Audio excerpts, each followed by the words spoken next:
Hey everyone, Mherex here, bringing you another video. This one is going to be a roster tour. It's been a while since I've updated my roster, so I'm going to go through with my plans and all of that and keep you guys in the loop for what I'm doing with my roster. Also, just a quick shout out to RFX Animations for the awesome new intro. I hope you guys like the new intro. Let me know about that in the comments, and you can check out RFX Animations. His description is in the or his info is in the description of every video. So thank you, Sean, for the awesome job on the intro. I appreciate you very much. So let's get in here and take a look at my roster and what I'm going to do. I spreadsheet this stuff out, so I kind of have a plan in place for the next 3-4 months. It does change as the time goes by. So it doesn't always stay this way, but this is my immediate to intermediate plans.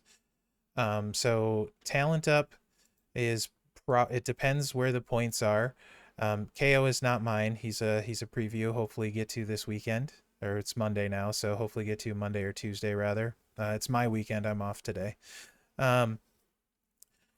Bailey's ready to go 5-star silver, but I probably won't be pulling the trigger on her yet. Not because I don't think she'll be good, just because I don't want to overshoot the talent up. So next talent up, I have Orton going 5-star bronze, Cena and Gooker all going 5-star bronze. Those are my big moves.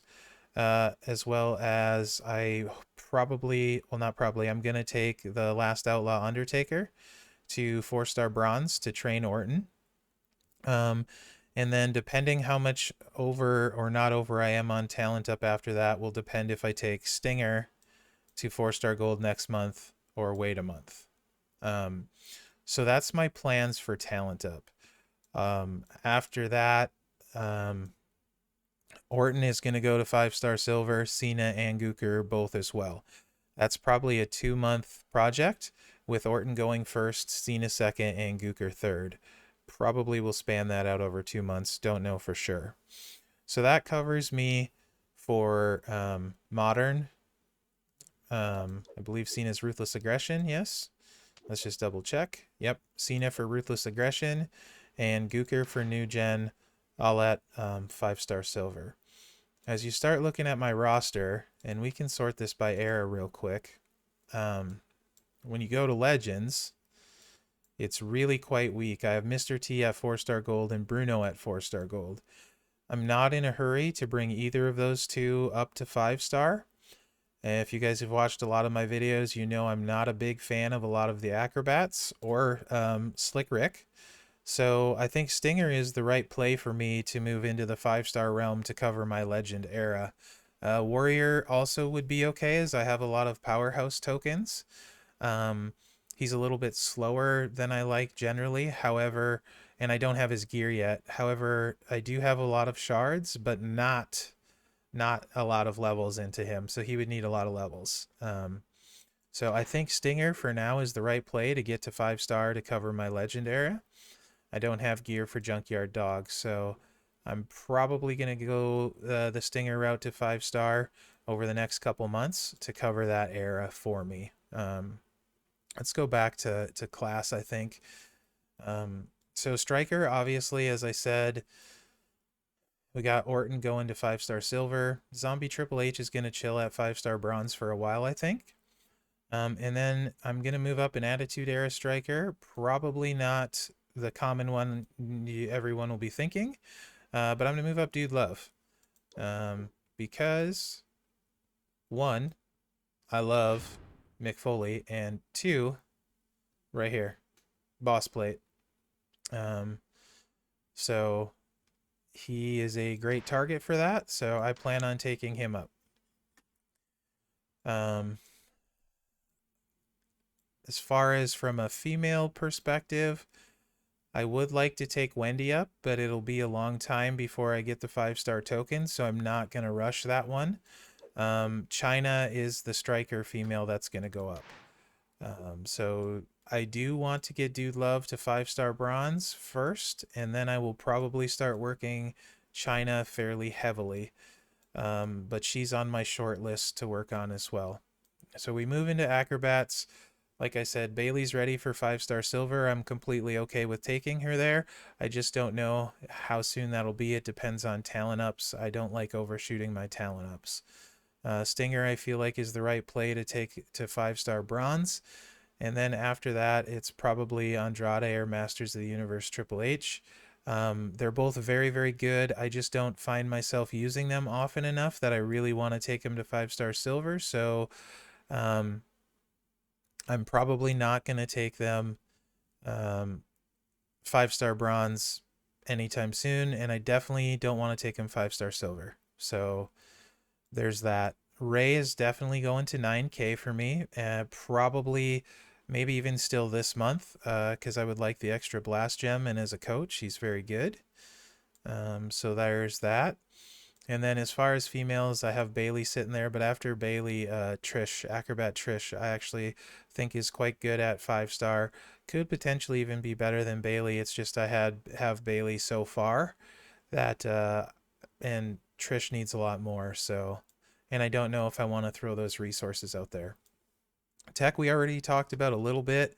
I have Tech Becky at 5-star bronze. Really happy with that for now. Sako 5-star bronze. Happy with that. Cena is going to be my 5-star silver choice because I'm going to use Orton in Showdown over Sako. I think that will be the right play at 5-star silver. So that's why I'm going that route.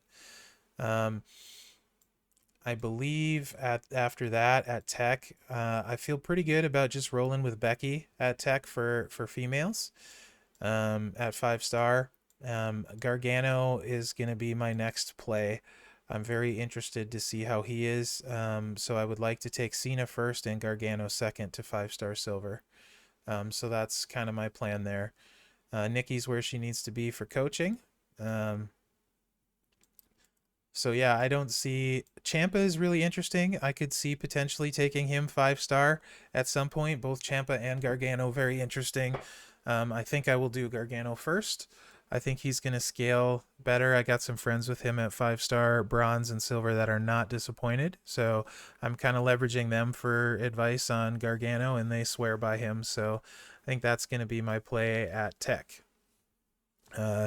Trickster, there's a lot of cards I have that I actually really like in here. We know about Gooker.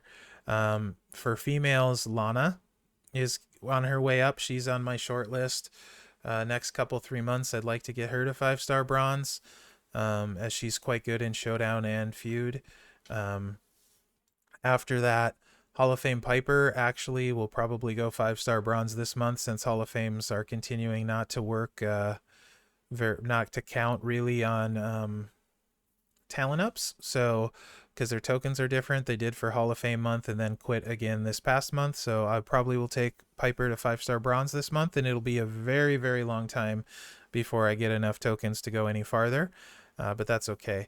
So after that, I have Macho. He's got an anti-bleed strap. He's my best Macho, and he's NWO. So I believe he should go probably to 5-star bronze after Piper. This one is the one my heart is really behind, Cactus Jack. He's got loads of shards, and I can get all of his moves leveled up and take him to 5-star bronze, where he becomes quite fun. I actually have the Mankind anti-stun strap I probably would put on him, because Sako's is fully unlocked already. And just have some fun with Cactus. That'll be a fun project for me. So he's probably in the nearish future. But Eddie and Blue Blood are two projects that I want to get working on. Blue Blood, especially for Blitz with his low charge moves, will fill a huge niche in my roster. So at Trickster, that's where I want to go with that. Powerhouse is actually one of my bigger problems for me. While I love Earthquake and Kane, I don't love them enough to want to 5-star silver them. So I'm kind of at a point where I'm not 100% sure what to do at Powerhouse, so I'm going to work on Walter and hope I can get Zombie Daniel Bryan in Zombie Month. I want to work Beth, and I also want to work China, but they're kind of falling by the wayside a bit because my female roster is actually very strong. I don't struggle at all with it. And I'm still moving forward with some of them. So Batista's going 9K for his trainer ability. But I think Walter will be my move to 5-star silver for Powerhouse for males. Females, I'm still not sure. I waffle between the two. It's probably going to be Beth because I have China for China requirements. Beth makes more sense. Ruthless aggression and the other China's attitude, so fills more era holes that way. Like I said, Batista for 9K. Andre, I'd like to get up to 9K for his coaching ability. Just for yellow moves, deal more damage, and then they destroy an extra gem. He's not a top tier powerhouse, so I would stop him once I get him to 9K. But he's a much longer term project. Batista, much shorter term project. I have Hall of Fame Bree for my Bree requirements, so I probably will leave Bree down here fairly fodder-ish to help for blitzes and stuff. So that's why I'm not leveling her up. Moving to Showboats, and I kind of don't love any of my males for 5-star silver. Dango so far isn't needing it, and until he does, I won't move him. If I feel like moving him will make a difference, and I'll have to look into the size of his protect gems and stuff and see if that's going to be worth it. So my play at male Showboat is going to be Otis, assuming I get him this month. I am going to kind of strap the rocket ship to Otis and get him leveled up. This might sound weird if you watched my preview or any of the other previews, but it's really hard to show what Otis is going to be capable of without a strap. The Protect Gem guys benefit probably the most from straps, and Otis is not an exception there. So Otis, who's not on my roster, is probably going to go up very, very quickly and be my focus at Showboat, along with Sasha for the females. I do want to get Hall of Fame Trish up there for her coaching ability. Purple move damage, quite nice, handy on a lot of ones. So she's a project at the coach position. Not going to take her farther though than as a coach. Bree, like I said, will be 9K when I level up 2 moves as soon as the TP event starts over. She'll be 9K and ready to go for Orton, Zombie Triple H, all those black gem generate guys. So I think that's kind of where I'm at Powerhouse. I really hope I get the Godfather fuse from the Snoop event. I would like him at 4-star and eventually get Vince up there to 15K, 5-star bronze, so he can train Godfather. That's a long-term plan for farming, and if I get some extra coin, it could become a shorter term plan. So that's kind of my immediate short-term plans and medium-term plans. I've had people comment, like, it'd be interesting to comment on why I'm not taking certain people. Not a Slick Rick fan, so I'm not taking him. King of Kings is also potential for 5-star bronze because he's the cheapest of the VIP guys, and he can meet my VIP tour requirements and win with those, so he might go up. Zombie Kane, with the nerf to boss plate, I'm not sure I want to bring him up, although if I get his gear, you change your move sets out, and then he recycles really well with the finisher, and the finisher also puts the gems out, the cross break gems out too. So if I get his gear, I'll probably revisit that and take him up, because he continues to be pretty viable running the finisher and the stun.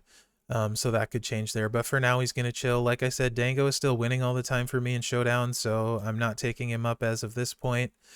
Warrior would be kind of a fun project, but I don't really have the spare parts for it. But he would be a really fun project, and a big part of me would like to level Piper and NWO Big show up, but I don't feel like I need either of them right now. And Piper would just be for fun, and Big Show would more be era coverage, NWO coverage, having some freeze gems, but he's Attitude Era, and I'm no shortage of Attitude Era guys. So I don't typically have trouble with that requirement. And like I said, Godfather is more the long-term play for farming, and he fills that Attitude Era requirement. So Godfather Vince, I think, is more the long-term play there. Dusty, if I came into a boatload of shards, I would consider taking him up as a legend, because I really like his gameplay. Um, but just at this time, not really in the cards for me. We'll see what happens though. Going into Powerhouse, I didn't really talk about it, so Quake is really, really good, and I want to take him 5-star silver. I just slightly worried about his recyclability at 5-star silver, so I'm gonna kind of slow play it and see how it goes. I have no complaints with how he's done for me so far. You guys have watched me feud with him a bunch. He's really, really good. So it might sound weird that I don't want to take him to 5-star. Kane, I'm kind of waiting to get my Batista to 9K and see what he's going to look like running double gem defense with Batista and Honky Tonk Man training before I decide. He's solid, but I feel like he's not quite where I need him to win in feud. So he's not winning turn 1 enough for me. And with feud changing with the MP down perks, at least for the time being, we talk now more about 6 MP guys than 7 MP guys, and a lot of these guys are 7 MP guys. So I guess that's the big reason why I'm kind of waiting there, is to see if I get like a Zombie Brian, or I mean, if I get super lucky, maybe I get a Keith Lee. So I'm really high on Blue Blood, really, really high on him. I think he's super useful, so he probably will climb this list. There's a chance he might even end up going ahead of Macho just because I like his versatility for Blitz, but we'll see. Big E has been ready, and I want to take him. I just haven't pulled the trigger. If I got his 3rd gear, he would be a no-brainer for me. But also, looking at running him with, now that I have AJ, Lawler and AJ, he can be turn 1 in feud with the blue move damage set. So I need to look and see how he scales at 5-star silver, doing a bunch of moves, because he may end up being a play as well. So I need to do a little more investigating into him. What else? Technicians, I feel like I'm loaded at. So many good ones. Sacco, I like I said, I don't think is going to quite scale as well as I want him to for Showdown, and Orton is going to take over that. And while he's very good in feud, Cena's going to be better. So that's why Cena's going to surpass him for me. Bruno's a possibility, but with Gargano being as good as he is, I kind of have to take him next. I would like to mess around with Perfect, just because I'm from Minnesota originally, and he's a Minnesota boy, and I always really liked Mr. Perfect. So yeah, Wolfpack Sting is really good. Champ is really good. The big reason why I wouldn't be taking one tech over another is I just think Tech Cena is so good. And Tech is my lowest token shortage, so I have to be very careful with my techs. They're my lowest token. Acrobat, if you put a gun to my set and say choose a male to bring up on my roster who would be better, I wouldn't say Stinger would be better, but he covers Legend Era for me, and I need that. So I would probably say Master of the Universe Triple H is who I would take over Ray with 1 gear. I don't know that that's the right call, but that's probably the call I would make. I just find myself never using Masters of the Universe Triple H in feud or anything, so I don't see a big reason to upgrade him. But very good. Ray also very good. Andrade also very good. Just not my favorites, and I don't use acrobats in feud at all, so I don't really see a reason to pump a bunch of resources into those guys. Bailey I use all the time, and Sting I would use for the legend requirements. Plus he looks really fun at 5-star. So it's not that I think Andrade or Triple H are bad or Ray are bad. I just don't find myself using them in Showdown or feud. So I don't want to put 5-star or silver resources into them. And Acrobat Trish, I'm actually very high on. I liked her in my preview, and I didn't even have perks, and she's got some really interesting build possibilities and can go very fast. So I do want to work on her and spend some time on her. Striker, I'm just loaded at. First world problems. China and Wendy, that's they're just better than their class at Striker for females. So Zombie Paige is sitting here, does what she needs to do. I never need to level her higher. I probably should. It's probably not smart, but she just continues to do what she needs to do. We already talked about Dude Love, talked about Vince wanting to 15k him for Godfather to farm with. HBK is so good. If you have HBK on your roster, you should really level him to 5-star silver. I'm just going Orton first for Showdown, and then I'm probably gonna go Dude Love to 5-star because I'm a Mankind mark, but HBK is probably the smarter play. You can hate on me for that. Zombie Triple H is amazing. He gets started with 6 MP. Very good card. I'm just all in on Orton, and I think you'll start to see why here in the next few months. So I'm glad I'm taking him to 5-star bronze, and then the next month 5-star silver. So anyway, guys, that's kind of my roster plans for right now. Let me know if you felt like I didn't cover anything in the comments. If you're shocked by someone I'm taking up over someone else. But yeah, I think that should about cover it. So thanks for watching, guys. Remember to like, subscribe, share. Throw me that thumbs up button on this video if you would, and tell your friends about the channel. Other than that, yeah, good luck out there, guys. Thanks.